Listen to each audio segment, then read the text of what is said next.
हम हैं अंग्रेज और हम जा रहे हैं व्यापार के बहाने भारत को गुलाम बनाने। हम वहां के लोगों में फूट डालेंगे एवं राज करेंगे। तो वीडियो को पूरा देखें और चैनल को सब्सक्राइब कर लीजिए। जरा सोचिए, एक ऐसा मुल्क जो पूरी दुनिया की अर्थव्यवस्था का 25% हिस्सा अकेले अपने दम पर चलाता था। दुनिया इसे आदर और लालच से सोने की चिड़िया कहती थी। यह वो जमीन थी जहां दुनिया फतेह करने निकले। सिकंदर के हौसले भी टूट गए थे, जहां मोहम्मद गौरी जैसे हमलावरों को भी इस मिट्टी पर कब्जा करने के लिए 17 बार मौत से टकराना पड़ा था, जहां मुगलों को भी अपनी जड़ें जमाने में सदियां लग गई थी। लेकिन सोचिए, जिस देश को बड़ी बड़ी फौजें और तलवारें नहीं झुका पाई, उस देश को समुंदर पार से आए कुछ व्यापारियों ने इतनी जल्दी अपना गुलाम कैसे बना लिया। समुंदर की लहरों को चीरते हुए व्यापार के भेष में कुछ सौदागर आए। उनके एक हाथ में तराजू था, लेकिन उनकी आंखों में छिपी थी एक प्यासी तलवार। उन्होंने हमारे मसाले नहीं खरीदे, उन्होंने हमारे जमीर का सौदा किया। आज हम इतिहास के उस बंद दरवाजे को खोलने जा रहे हैं जिसे किताबों में ब्रिटिश राज कहा जाता है, लेकिन इंसानियत के सीने पर किया गया अब तक का सबसे बड़ा अत्याचार था। यह खौफनाक कहानी शुरू होती है 23 जून 1757 जगह प्लासी का मैदान। बंगाल का नवाब सिराजुद्दौला अपनी विशाल सेना के साथ सीना तान कर खड़ा था। उसके सामने थी ईस्ट इंडिया कंपनी की मुट्ठी भर फौज, जिसका नेतृत्व कर रहा था रॉबर्ट क्लाइव।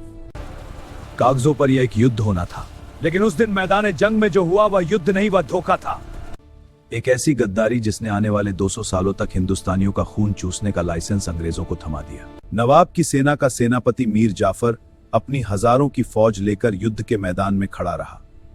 बिल्कुल खामोश उसकी तलवार मियान के अंदर ही सोती रही, जबकि अंग्रेजों की बंदूकें नवाब के वफादार सिपाहियों के सीने छलनी कर रही थी। जानते हैं क्यों? क्योंकि रॉबर्ट क्लाइव ने मीर जाफर के कानों में सत्ता का जहर घोल दिया था। नवाब को मरवा दो और बंगाल का अगला नवाब मैं तुम्हें बनाऊंगा। उसे एक लालच ने, उसे एक गद्दारी ने पूरे हिंदुस्तान का सौदा कर दिया। सिराजुद्दौला हारे पकड़े गए और बेहद बेरहमी से उनका कत्ल कर दिया गया। लेकिन असली कहानी जंग के बाद शुरू होती है। असली लूट का खेल अब शुरू होने वाला था। प्लासी की जीत के बाद रॉबर्ट क्लाइव जब मुर्शिदाबाद, उस समय बंगाल की राजधानी, के शाही खजाने में दाखिल हुआ तो उसकी आंखें फटी की फटी रह गई। रॉबर्ट क्लाइव ने अपनी डायरी में लिखा था कि उस वक्त लंदन शहर की जो कुल दौलत थी, उससे कई गुना ज्यादा दौलत अकेले बंगाल के एक खजाने में पड़ी थी। और फिर शुरू हुआ संपत्ति का महान निकास। अंग्रेजों ने शराफत का नकाब उतार फेंका। उन्होंने मीर जाफर को गद्दी पर बिठाया, लेकिन वह सिर्फ नाम का नवाब था। एक कठपुतली असली लगाम कंपनी के हाथ में थी। सबसे पहले उन्होंने बंगाल के खजाने से 100 बड़ी नावें भरकर सोना और चांदी कलकत्ता भेजा। जरा उस मंजर के बारे में सोचिए। गंगा नदी में 100 कश्तियां जो हिंदुस्तानी किसानों और मजदूरों की पीढ़ियों की कमाई थी, सोना और चांदी भरी बहकर जा रही थी। लेकिन यह तो बस शुरुआत थी असली अत्याचार। असली नर्क तब शुरू हुआ जब 1765 में अंग्रेजों ने मुगल बादशाह से दीवानी अधिकार छीन लिए। इसका मतलब था बंगाल, बिहार और ओसा के करोड़ों किसानों से लगान या टैक्स वसूलने का पूरा कानूनी अधिकार अब ईस्ट इंडिया कंपनी का था। पहले जब कोई राजा टैक्स लेता था तो बदले में प्रजा की सुरक्षा करता था, सड़कें बनवाता था और अकाल पड़ने पर अपने गोदाम खोल देता था। लेकिन अंग्रेजों का मकसद शासन करना नहीं था, उनका मकसद था निचोड़ना। उन्होंने टैक्स को इतना बढ़ा दिया कि किसान की कमर टूट गई। अगर फसल अच्छी हो तो टैक्स दो, अगर सूखा पड़े तो भी टैक्स दो, अगर बाढ़ आ जाए और सब कुछ बह जाए तो अपनी जमीन बेचकर अपने गहने गिरवी रखकर टैक्स दो।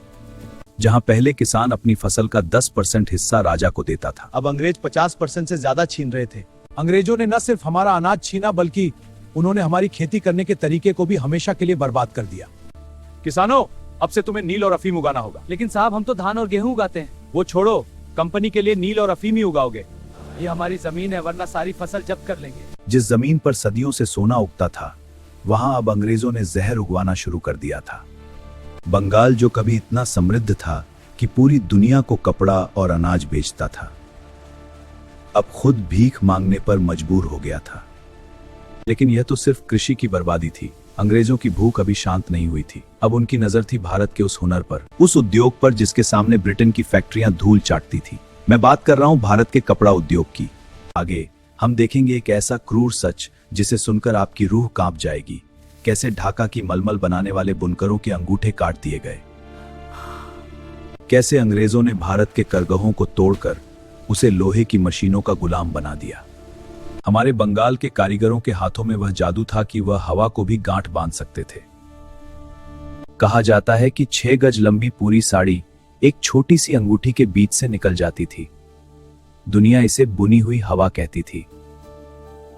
18वीं सदी तक दुनिया भर में जितना भी कपड़ा बिकता था उसका 25% हिस्सा भारत से जाता था। यूरोप के बाजारों में भारतीय कपड़ों की दीवानगी थी। ब्रिटेन के कारखाने बंद होने की कगार पर थे, क्योंकि कोई भी अंग्रेज भारत के रेशम और कॉटन के सामने अपना मोटा और खुरदुरा कपड़ा नहीं पहनना चाहता था। यही बात अंग्रेजों को चुभ गई।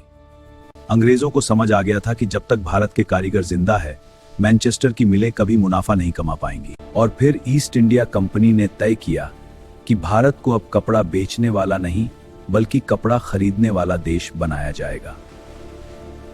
सबसे पहले उन्होंने शुल्क की दीवार खड़ी की। अगर भारत का कोई व्यापारी अपना कपड़ा ब्रिटेन में बेचना चाहता तो उसे 80% तक टैक्स देना पड़ता था।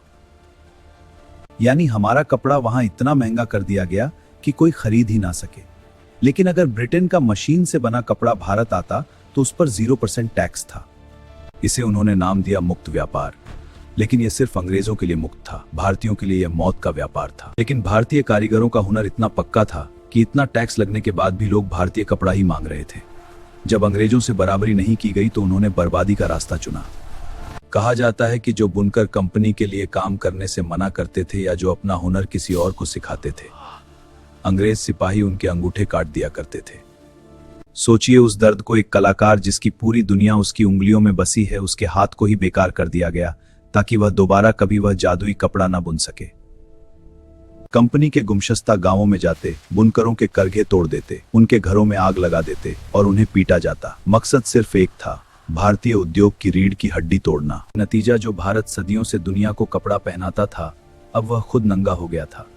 हमारे ही खेतों से कपास कौड़ियों के दाम पर खरीदकर जहाज में भरकर ब्रिटेन भेजा जाता। वहां मैनचेस्टर की फैक्ट्रियों में उससे कपड़ा बनता है और वही कपड़ा वापस लाकर भारतीयों को ही 10 गुना दामों पर बेचा जाता।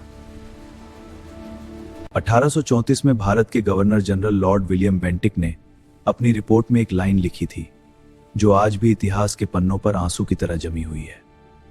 उसने लिखा, भारत के मैदान बुनकरों की हड्डियों से सफेद हो गए हैं। लाखों बुनकर भूख से मर गए। लाखों ने भीख मांगना शुरू कर दिया। ढाका, मुर्शिदाबाद और सूरत जैसे शहर जो कभी व्यापार के केंद्र थे, अब वीरान हो चुके थे। अंग्रेजों ने भारत को सिर्फ लूटा नहीं था, उन्होंने भारत को बेरोजगार और लाचार बना दिया था। उन्होंने एक आत्मनिर्भर देश को एक बाजार बनाकर छोड़ दिया। लेकिन दोस्तों, जुल्म जब हद से बढ़ जाता है तो वह बगावत बन जाता है। किसानों की टूटी कमर, बुनकरों के कटे अंगूठे और अकाल में मरे हुए करोड़ों लोगों की चीखें, यह सब अब बारूद बन चुकी थी। बस एक चिंगारी की जरूरत थी और वह चिंगारी भड़की 1857 में ही, जिसने अंग्रेजों की नींद हराम कर दी। कंपनी राज खत्म होकर क्राउन का राज आया, लेकिन जुल्म का तरीका नहीं बदला। जलियांवाला बाग से लेकर आजादी की सुबह तक यह खूनी दास्तां कैसे अपने अंजाम तक पहुंची। विद्रोह की आग और आजादी की कीमत।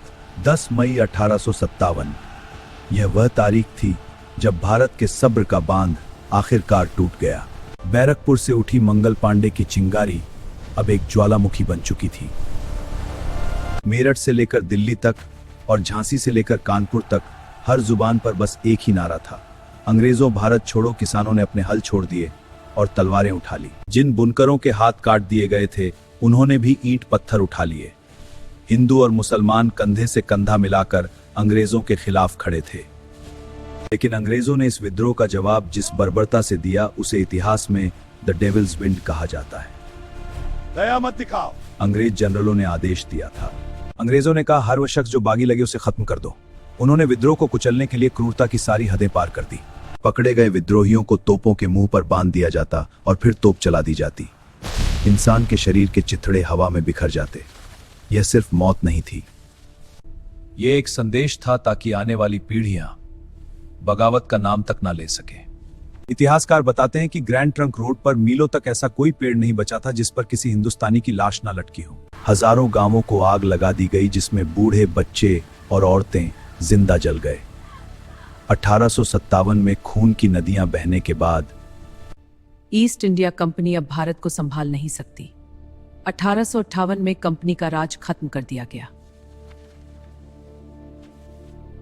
करोड़ों अकाल मौतों और अनगिनत बलिदानों के बाद 15 अगस्त 1947 की सुबह आई। अंग्रेज चले गए, लेकिन वह अपने पीछे एक ऐसा देश छोड़ गए जो गरीबी से जूझ रहा था। आज जब हम एक आजाद हवा में सांस लेते हैं तो हमें याद रखना चाहिए कि यह आजादी मुफ्त में नहीं मिली है, इसकी कीमत चुकाई है। उन किसानों ने जो भूखे मरे, उन बुनकरों ने जिनके हाथ कटे, और उन वीरों ने जिन्होंने तोपों के सामने सीना तान दिया। उम्मीद है कि आपने वीडियो को अंत तक देखा होगा और आपको पसंद भी आया होगा। तो वीडियो को लाइक करें और चैनल को सब्सक्राइब करना ना भूलें।